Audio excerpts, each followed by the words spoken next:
mi presentación. Buenas tardes a todos. Agradezco a la sociedad por haberme invitado a participar de este importante evento. Durante los siguientes 20 minutos vamos a hablar sobre lo que se avecina, sobre el futuro para el manejo de esta patología tan prevalente y que hoy nos convoca. Así que la charla ha sido titulada de la siguiente manera: la novedad, Silebesiran, un ARN de interferencia para el tratamiento de la hipertensión arterial.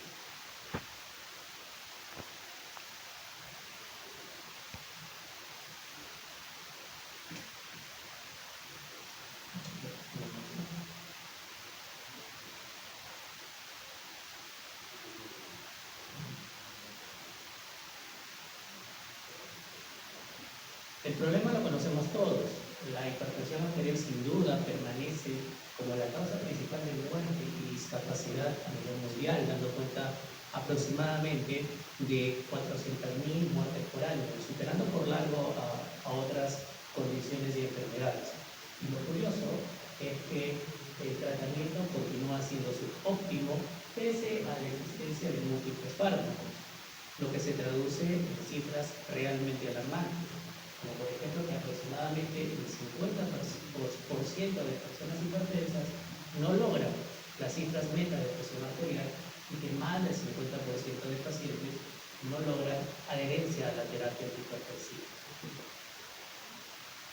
Y sabemos también que para lograr reducir eventos cardiovasculares se necesita lograr un control sostenido de la presión arterial.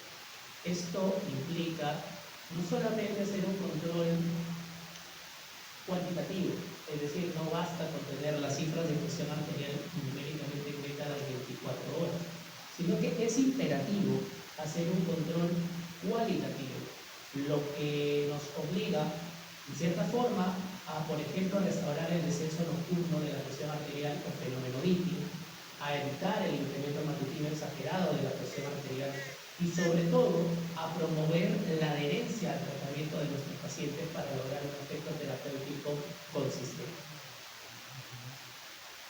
El sistema renina-angiotensina-aldosterona lo conocemos todos, pero brevemente sabemos que el angiotensinogenio producido en el hígado es convertido por la renina en angiotensina 1 y esto a su vez por la ECA en angiotensina 2, que actuará sobre el receptor AT1 promoviendo la liberación de aldosterona, la reabsorción del sodio y agua y la vasoconstricción, lo que va a llevar evidentemente a un incremento de la presión arterial. Y por ello no es de extrañar que los principales fármacos antihipertensivos estén diseñados para bloquear distintas etapas de la cascada, como son los IECA y los bloqueadores del receptor de angiotensina, que buscan precisamente disminuir los mecanismos efectores y por lo tanto disminuir la presión arterial. Sin embargo, se ha observado que en muchos pacientes que utilizan bloqueadores orales del sistema renina-angiotensina existe un fenómeno de escape mediado por el incremento en los niveles de renina y angiotensina 2, que a su vez promueve el incremento de la aldosterona y de los mecanismos efectores, reabsorción de sodio y agua y vasoconstricción, que a la larga va a llevar a que los pacientes, a pesar de tomar fármacos antihipertensivos, exhiban incrementos de la presión arterial. Por lo tanto, los potenciales mecanismos que explican las desventajas del bloqueo oral del sistema renina-angiotensina son la corta duración de acción, que nos va a llevar a una reducción variable de la presión arterial, una inhibición potencialmente incompleta del sistema renina-angiotensina y la potencial pobre adherencia por la necesidad de administrar estos fármacos de manera diaria. Y también otro mecanismo es precisamente el fenómeno de escape mediado por las elevaciones reactivas de renina y angiotensina 2 que acabamos de conversar. Identificado el problema, surge la necesidad de idear nuevas estrategias en el manejo de la hipertensión arterial. Y es en este contexto que se promueve la aparición de nuevos fármacos. Uno de ellos, y el que vamos a ver el día de hoy, es el Silebesiran, que es un ARN de interferencia o RNA de interferencia que va a promover la reducción de los niveles de angiotensinógeno. El objetivo, claro está, era atacar la cascada en la etapa más precoz para evitar el fenómeno de escape. La disminución en la producción de angiotensinógeno promoverá la disminución de los niveles de angiotensina 1 y 2, de los mecanismos efectores presión arterial. Entonces, por favor.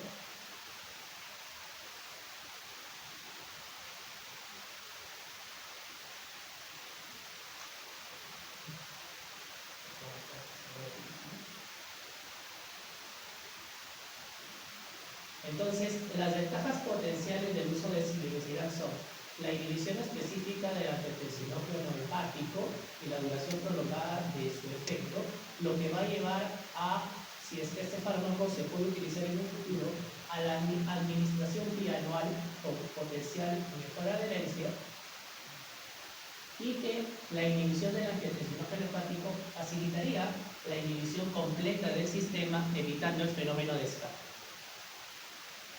Los investigadores creyeron conveniente bloquear específicamente el angiotensinógeno hepático y no el angiotensinógeno renal o producido por otros tejidos, porque es importante que no se pierda la activación del sistema renina-angiotensina, ya que cumple una función importante. Por ejemplo, frente a algunas circunstancias como la hipovolemia, es imperativo que se active la producción de angiotensinógeno. Y para ello, lo que hicieron es añadir al fármaco un ligando de N-acetilgalactosamina. El silibecidad consta de dos cadenas, una cadena guía y una cadena pasajera. Ambas hebras se separan por acción de un complejo de silencio inducido por ARN, o también denominado RIS. Y es la unión del RIS por la cadena guía los que se unen al RNA mensajero objetivo, en este caso del angiotensinógeno, promoviendo su clivaje y degradación. Veamos el mecanismo de acción. Frente a ustedes tienen un hepatocito con el receptor de acialonglicoproteína. El silibecidad junto con la N-acetilgalactosamina interactúan con el receptor, ingresan al citoplasma y no al núcleo del hepatocito por endocitosis. Ya en el endosoma se libera el fármaco y el receptor se recicla. Aparece el RIS, que es el que va a separar ambas hebras. La cadena pasajera se descarta y el complejo RIS, cadena guía, es el que se va a unir al RNA mensajero del angiotensinógeno buscando su degradación. Claro está que a menor cantidad de angiotensinógeno, menores niveles de angiotensinógenos y menos presión. El 20 de julio de este año en New England Journal of Medicine se publica el estudio que avala los resultados de este fármaco. Fue un estudio multicéntrico en 4 lugares del Reino Unido, en fase 1, diseñado para evaluar seguridad, tolerancia y efectos farmacocinéticos y farmacodinámicos de administrar silibecidad subcutánea en pacientes con hipertensión leve a moderada. Los efectos clínicos han sido descritos en el artículo, sin embargo no fueron parte del endpoint primario o secundario. Tratarse de un estudio fase 1, pero sí fueron descritos y nos vamos a conversar. Se dividió en 4 partes, una de ellas se eliminó por un enmienda en el protocolo y nos quedamos con 3. La parte A, que consistió en administrar el fármaco en monoterapia a distintas dosis para establecer la prueba de conceptos, el que el fármaco realmente funciona y es seguro. La parte B, la seguridad y tolerancia de la administración del fármaco ante modificaciones en el consumo de sal en la dieta. Y la parte E, que tan seguro y tolerable era el administrar el fármaco con la combinación con irbesartán. Veamos la parte A. Se randomizaron 84 pacientes, 56 recibieron silibecidad, 28 placebo. Es un estudio que fue realizado de manera ambulatoria en pacientes con actividad física y consumo de sodio habitual. Se incluyeron pacientes de 18 a 65 años, con una presión arterial en consulta mayor a 130 y menor o igual a 165 milímetros de mercurio sin uso de antihipertensivos, con una sistólica promedio en mapa mayor o igual a 130, con un índice de masa corporal de 18 a 35 kilogramos por metro cuadrado. Se excluyeron a los hipertensos secundarios, también a diabéticos, pacientes también que hayan tenido eventos cardiovasculares y pacientes en los que se preveía el uso de beta-bloqueadores. Y se incluyeron a pacientes naïf, o sea, vírgenes de tratamiento, o que hayan estado recibiendo tratamiento, pero luego del periodo de lavado de los síntomas. Y se los aleatorizó de manera 2-1 a 7 dosis distintas de silibecidad de 10 a 800 miligramos por paciente. Los objetivos a evaluar fueron: el primario, seguridad y tolerancia; el secundario, los cambios en los niveles de angiotensinógeno; Y los efectos clínicos fueron reportados por los investigadores como objetivo exploratorio, es decir, qué tanto cambia la presión arterial con respecto al basal, medido con mapa, por el uso de este fármaco. Veamos, las características de la población en las tres partes son bastante similares. Estoy colocando las características de la población en la parte A. Un promedio de edad de 53 años, un 60% fueron varones, como fue hecho en Reino Unido, la mayoría de individuos randomizados fueron de raza blanca, y un promedio de presión arterial de 140/86 y un índice de masa corporal en el rango de sobrepeso. Veamos el objetivo primario, que fue seguridad y tolerancia. ¿Okay?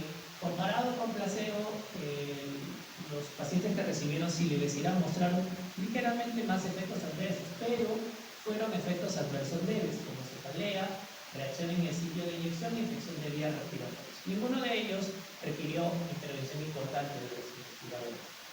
Eventos adversos severos, se observó uno en el grupo placebo, que fue una neuropatía óptica isquémica, y uno en el grupo sildenafil. Fue un cáncer de próstata detectado en un screening en el paciente que recibió sildenafil 200 miligramos, pero que luego de hacer la investigación no se pudo atribuir al fármaco porque el paciente ya presentaba factores de riesgo y estudios previos que sugerían la prueba. Y con respecto a eventos adversos de interés, porque sabemos que con el uso de antihipertensivos antiauriculares, episodios de hipotensión hipercalemia y deterioro renal no se detectaron tanto en el grupo placebo de sildenafil, y si hubo una elevación de la TGO en un paciente que recibió la dosis de 25 miligramos de sildenafil, pero que luego, tras hacer la investigación objetiva, se atribuyó al uso de alcohol. No hubo muerte en ninguno de los grupos. Ahora, el objetivo secundario, que fue los cambios en los niveles de angiotensinogen, nos demostró que todos aquellos pacientes que recibieron la dosis de 100 miligramos en adelante exhibieron más del 90% de reducción de los niveles de angiotensinógeno a partir de la semana 3, y el efecto se sostuvo hasta la semana 12. Y aquellos que recibieron la dosis más alta, de 800 miligramos, vemos que tienen reducciones de angiotensinógeno más del 90% hacia la semana 24, es decir, hasta el sexto mes. Y los objetivos exploratorios, que fueron los cambios de la presión arterial con respecto al basal, nos demostraron que a la semana 8 ya veíamos que con la dosis de 200 miligramos en adelante hubo una reducción mayor a 10 de la sistólica y mayor a 5 de la diastólica, con dosis mayores o iguales a 200 miligramos, y resultados que se sostuvieron incluso hasta los 6 meses. Y los que recibieron la dosis de 800 miligramos exhibieron reducciones importantísimas de presión arterial de 22 más menos 5 y 10 más menos 2 la diastólica hasta el sexto mes, lo que permitiría en teoría la administración de este fármaco 2 veces al año. Y no solamente hubo una reducción de la presión arterial, sino que se demostró que por lo menos la sistólica, que es lo que estamos mostrando en el slide, muestra un efecto consistente en la administración del fármaco, porque hay una reducción en el intervalo de 24 horas comparado con placebo. La parte B, los mismos criterios de inclusión. El protocolo fue 21 días antes, habría que administrar un régimen de dieta hiposódica. Después de una semana, un régimen hipersódico. Se administró sildenafil o placebo, y 6 semanas después nuevamente se les expuso a un régimen hiposódico y un régimen hipersódico. Participaron 12 pacientes, 8 al grupo sildenafil, 4 en el grupo placebo. ¿Por qué razón a los 42 días? Porque se esperaba que a las 6 semanas el fármaco tuviera su efecto clínico. Vamos a reportar específicamente los efectos clínicos, los objetivos exploratorios. Y se observó, por ejemplo, que antes de administrar sildenafil o placebo, la dieta hiposódica reduce la presión arterial, y tras tomar una dieta alta en sodio, los niveles retornan casi al basal. Otra de las cosas que se observó es que los cambios en la presión arterial promedio fueron más pronunciados en pacientes sometidos a una dieta hiposódica más sildenafil que aquellos que recibieron solo dieta hiposódica y placebo. ¿Okay? Entonces se demostró que justamente la administración de sildenafil potencia los cambios son más pronunciados si el paciente consume una dieta hiposódica. Y otra cosa interesante es que la dieta hipersódica atenuó el efecto antihipertensivo de sildenafil, lo que permitió que los investigadores supieran en la discusión del estudio que esta medida podría potencialmente ser una de las utilizadas para combatir efectos indeseables como la hipotensión. Y para ir terminando, veamos la parte E. La parte E consistió en lo siguiente: aquellos pacientes que a las 6 semanas en un mapa tuvieran presión sistólica promedio mayor o igual a 120, se les coadministró 300 miligramos de irbesartán por 2 semanas. Aquellos que tuvieron una sistólica promedio menor a 120, simplemente se los observó. En ambos grupos, ambos grupos de pacientes, ambos brazos habían recibido sildenafil al inicio del estudio, al inicio de la aleatorización. Y lo que se vio es que, por ejemplo, aquellos pacientes que a la larga solamente iban a recibir sildenafil tuvieron reducciones de presión arterial sistólica de 22 y de diastólica de 14 milímetros de mercurio. En cambio, aquellos pacientes que a la larga terminarían recibiendo el irbesartán por tener sistólica más de 120 fueron menos respondedores a sildenafil desde el inicio, 7.7 y 3.3 milímetros de mercurio de sistólica y de diastólica respectivamente. Y se demostró que aquellos que recibieron irbesartán sí, efectivamente, presentaron reducciones de presión sistólica y diastólica con la coadministración de irbesartán. Sin embargo, la coadministración de irbesartán no tuvo efecto adicional sobre los niveles de angiotensina. Es decir, dar sildenafil con irbesartán o dar irbesartán con sildenafil potencia el efecto antihipertensivo, más no cambia o tiene efecto adicional sobre los niveles de angiotensina. Bien, habiendo hablado de las tres partes, espero estar dentro del tiempo. Las conclusiones y mensajes que nos llevamos para el día de hoy sobre este nuevo fármaco son los siguientes. Primero, que la administración subcutánea de una dosis única de sildenafil fue bien tolerada por pacientes con hipertensión leve a moderada, sin mostrar eventos adversos significativos, como hipotensión o alteraciones de laboratorio. Y se observó que esto inclusive ocurrió modificando el contenido de sodio en la dieta, la parte B del estudio, o tras la coadministración de irbesartán, la parte B. Se demostró que sildenafil genera una reducción duradera y dosis dependiente de los niveles de angiotensinógeno, lo que permitiría una inhibición completa de la cascada renina-angiotensina, que dosis de sildenafil de 200 miligramos en adelante genera una reducción duradera y consistente de la presión arterial, inclusive hasta las 24 semanas del estado del fármaco, lo que avalaría en teoría intervalos de dosis de cada 6 meses. Por eso que ha sido catalogado por muchos como la futura vacuna de la hipertensión.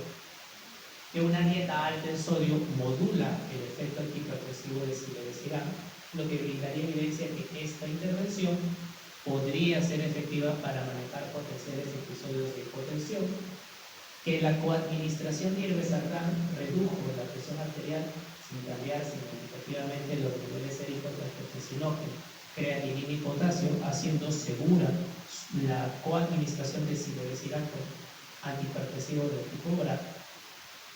Y bueno, además está decir que todo estudio tiene sus limitaciones, ¿no? Y las limitaciones encontradas en este estudio pionero son pequeño número de muestras, que se restringió a personas con hipertensión leve, moderada, sin comorbilidades y en relativamente corto periodo de ciclo. Sin embargo, están en camino los estudios CARDIA 1 y CARDIA 2. CARDIA 2 principalmente mencionar que consistirá en administrar sildenafil a 3 grupos de pacientes tratados, unos con irbesartán, otros con amlodipino y otros con irbesartán.